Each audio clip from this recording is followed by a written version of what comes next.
Doucha benvida a aplicación de realidade aumentada do Museo do Pobo Galego. Fundado en 1976 e co obxectivo de conservar e promover a historia e etnografía de Galicia, o Museo do Pobo Galego é unha das institucións máis importantes da cultura galega. Situado no antigo mosteiro de Santo Domingos de Bonaval, cunha extraordinaria biblioteca, unha escaleira única no mundo e a carón do Panteón de Galegos Ilustres, é un dos epicentros da antropoloxía cultural galega. Agora, os seus roteiros cobran vida. Por primeira vez na historia, Rosalía de Castro e Alfonso Daniel Rodríguez Castelao actuarán de guías no museo.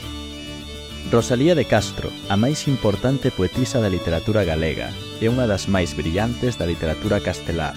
Nada en Conxo, en 1837, iniciou co seu libro Cantares Gallegos o rexurdimento da cultura de Galicia, que levaba séculos na escuridade. O seu mérito é dobre, por ser muller nun mundo literario dominado por homes e por escribir nunha lingua minorizada, deixando así, tras dela, un inmenso legado. Castelao, nado en Rianxo en 1886, é a figura máxima do nacionalismo galego, escritor, extraordinario ilustrador, importante político que morreu no exilio en Bos Aires tras a Guerra Civil Española.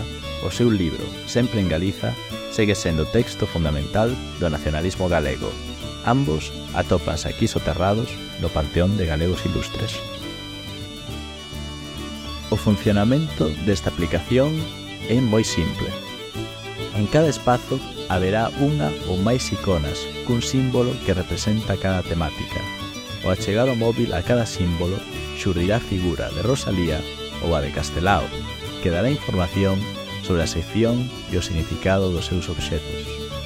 Invítote a disfrutar dunha experiencia única e descubrir o pasado, presente e futuro de Galicia.